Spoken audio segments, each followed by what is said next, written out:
Hello student, good morning. कल हमने operating activity, financing activity and investing activities के related sum solve कर चुके हैं, जहां पे सारे ट्रांजैक्शन दिए गए थे, जिस पर से हमें आइडेंटिफाई करना था कि ये ट्रांजैक्शन कौन सी एक्टिविटी से है, ऑपरेटिंग एक्टिविटी से है, इन्वेस्टिंग एक्टिविटी से है या तो फिर फाइनेंसिंग एक्टिविटी से है। तो आप सबको समझ में आ गया होगा कि कौन से ट्रांजैक्शन कौन सी एक्टिविटीज को रिलेट करते हैं। अंडरस्टैंड स्टूडेंट्स, आज से हम सम्स काउंट करने वाले हैं। तो आज से हम part 2 chapter number 6 exercise question number 18 से शुरुआत करने वाले हैं। Question number 18, I am reading a question, you have to listen it carefully. So let us start our video with new question. Question number 18. From the following given information, calculate cash flow from investing activities. Students, ये सारे के सारे information दी गई है, यानी transaction है, जिस पर से हमें इन्वेस्टिंग एक्टिविटीज में कौन से ट्रांजैक्शन इंक्लूड होते हैं वो फाइंड करना है एंड और एक स्टेटमेंट बनाना है cash flow from investing activities. Because यहाँ पे क्वेश्चन में क्लैरिफाई किया गया है कि हमें cash flow from investing activities find करनी है। अंडरस्टैंड। सबसे पहले हम जो ट्रांजैक्शन है उसको रीड करेंगे, फिर उसके बाद डिसाइड करेंगे कि कौन से ट्रांजैक्शन इन्वेस्टिंग एक्टिविटीज के रिलेट है, उसी को कंसीडर किया जाएगा। Sale of non-current investment 88,000, purchase of land 1,48,000, purchase of machine 98,000, sale of furniture 45,000, dividend received on investment 40,000, paid for goodwill 32,000, issue of shares 1,20,000, redemption of debentures 45,000 and last one loan borrowed 28,000. Students, आप लोगों को समझ में आ गया होगा कि कौन से ट्रांजैक्शन इन्वेस्टिंग एक्टिविटीज को रिलेट करते हैं। सबसे पहला ट्रांजैक्शन है sale of non current investment. Student, ये इन्वेस्टमेंट है तो कौन सी एक्टिविटी को रिलेट करता होगा? इन्वेस्टिंग एक्टिविटीज को रिलेट कर रहा है। और हमने सेल किया हुआ है तो ये क्या होगा हमारे लिए? तो हमारे लिए कैश इनफ्लो होगा, बिकॉज हमने सेल किया हुआ है, इन्वेस्टमेंट को बेचा है तो उसके सामने हमें कैश मिलेगा, यानी ये कैश इनफ्लो है। देन नेक्स्ट है परचेस ऑफ लैंड। स्टूडेंट, हमने लैंड को परचेस किया हुआ है तो हमारा ये कैश आउटफ्लो होगा 1,48,000। नेक्स्ट है परचेस ऑफ मशीन। यहाँ पर भी हमने मशीनरी को परचेस किया है तो यहाँ पर भी क्या होगा? कैश आउटफ्लो होगा। और ये किसके रिलेटेड है? तो इन्वेस्टिंग एक्टिविटीज के रिलेटेड है। देन नेक्स्ट है सेल ऑफ फर्नीचर, यानी फर्नीचर को हमने सेल किया हुआ है तो ये क्या होगा? कैश इनफ्लो होगा, राइट, और it is related to investing activity. Next है डिविडेंड रिसीव्ड ऑन इन्वेस्टमेंट, यानी ये क्या है? कैश इनफ्लो है, बिकॉज हमें डिविडेंड रिसीव किया है और इन्वेस्टमेंट पे किया है, that's why it is related to the investing activities. Next है पेड फॉर गुडविल, ये भी हमारे लिए इन्वेस्टिंग एक्टिविटीज कही जाएगी और पे किया है, यानी कैश आउटफ्लो है हमारे लिए। नेक्स्ट है issue of shares. Student, issue of shares किसको रिलेटेड है? तो फाइनेंसिंग एक्टिविटीज के रिलेटेड है, राइट, ये हम जानते हैं, जिसको इंक्लूड हम इन्वेस्टिंग एक्टिविटीज में नहीं करने वाले। नेक्स्ट है रिडम्पशन ऑफ डिबेंचर, ये भी फाइनेंसिंग एक्टिविटीज के रिलेटेड है, जिसको भी हम इसमें इंक्लूड नहीं करने वाले। एंड नेक्स्ट है लोन बोरोड, ये ट्रांजैक्शन भी फाइनेंसिंग एक्टिविटीज के रिलेटेड है, इसको भी हम यहाँ पर इंक्लूड नहीं करेंगे। सो स्टूडेंट, इन्वेस्टिंग एक्टिविटीज में कौन कौन से ट्रांजैक्शन को हम कंसीडर करने वाले हैं? तो फर्स्ट है sale of non current investment, purchase of land, purchase of machine, sale of furniture, dividend received on investment and paid for goodwill. ये सारे ट्रांजैक्शन को हम इन्वेस्टिंग एक्टिविटीज में कंसीडर करेंगे। Now cash flow from investing activities का एक statement बनाएंगे, जिस पर से हमें पता चलेगा कि कितना कैश इनफ्लो या कैश आउटफ्लो हमारे से इन्वेस्टिंग एक्टिविटीज से हो रहा है. So let us start our solution. So students, सबसे पहले हम हेडिंग लगाएंगे statement of cash flow from investing activities. सबसे पहले हेडिंग लगाना जरूरी है. हम कौन सा स्टेटमेंट बना रहे हैं? So statement of cash flow from investing activities.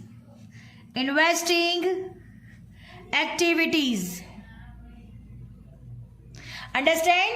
Statement of cash flow from investing activities. सबसे पहले लिखेंगे पर्टिकुलर्स एंड देन लिखेंगे amount rupees. Understand? Amount rupees. Students, अब पर्टिकुलर्स में जो भी ट्रांजेक्शन को हमने इन्वेस्टिंग एक्टिविटीज में रिलेट किया है वो सारे ट्रांजेक्शन लिखेंगे. तो सबसे पहला है sale of non current investments. Students, sale of non current investment ये कैश इनफ्लो है, तो यहां पर हम लिखेंगे 88,000. अंडरस्टैंड? नेक्स्ट है परचेज ऑफ लैंड.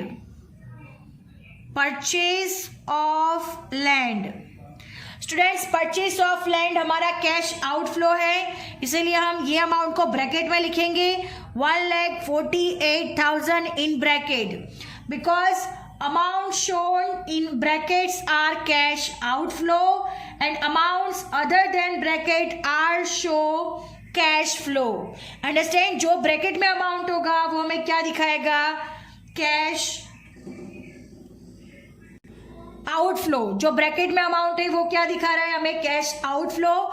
और जो ब्रैकेट बिना की जो अमाउंट है वो हमें क्या दिखा रहे हैं? Cash inflow. अंडरस्टैंड? नेक्स्ट है परचेज ऑफ मशीन. स्टूडेंट्स, यहां पर भी क्या होगा? परचेज ऑफ मशीन है, कैश आउटफ्लो होगा, तो ये यहाँ की जो अमाउंट है वो भी ब्रैकेट में आएगी 98,000. अंडरस्टैंड? नेक्स्ट है sale of furniture. Students, sale of furniture यानी फर्नीचर को हमने सेल किया है तो कैश इनफ्लो हुआ है, तो उसकी अमाउंट ब्रैकेट बिना में आएगी बिकॉज ये कैश इनफ्लो है हमारे लिए. नेक्स्ट है डिविडेंड received on इन्वेस्टमेंट्स, यानी डिविडेंड को हमने क्या किया है? रिसीव्ड किया है. स्टूडेंट्स, ये हमारा कैश इनफ्लो है तो इसकी अमाउंट भी ब्रैकेट बिना आएगी 40,000. Understand? And then next paid for goodwill, यानी गुडविल के लिए हमने क्या किया है? पेमेंट किया है.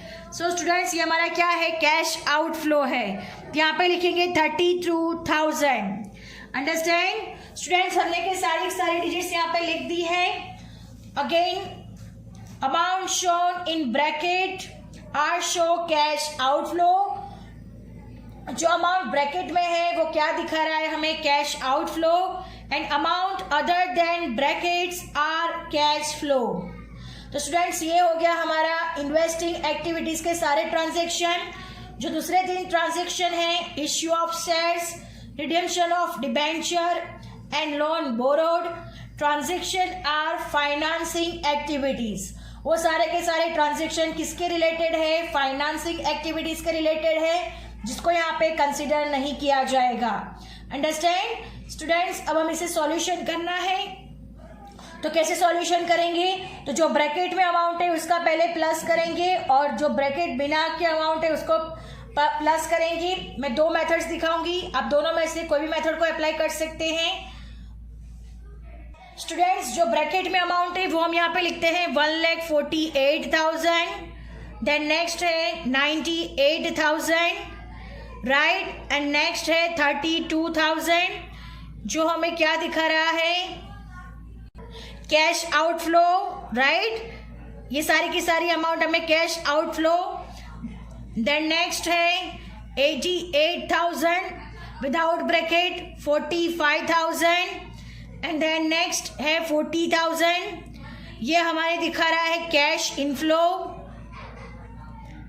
अंडरस्टैंड, ये कैश आउटफ्लो है, ये कैश इनफ्लो है, हम इन तीनों का प्लस करेंगे, राइट। तो ये जो आउटफ्लो है उसको माइनस में समझेंगे, तो इन दोनों का प्लस आएगा, तो क्या होगा 2,78,000, बिकॉज कैश आउटफ्लो है यानी हमारे पास से कैश जा रही है, दैट्स वाई माइनस 2,78,000। और यहाँ पर क्या है, कैश इनफ्लो है यानी हमारे पास कैश आ रही है, दैट्स वाई हमारी कैश इंक्रीज होगी, तो प्लस में आएगा 1,73,000, राइट। अब 2,78,000 में से 1,73,000 को क्या करना है, माइनस करना है, तो हमारा आंसर आएगा 1,05,000। बिगर हमारे पास 2,78,000 है, तो ये भी क्या आएगा, माइनस में आंसर आएगा। तो इसको क्या कहा जाएगा, cash outflow from investing activities.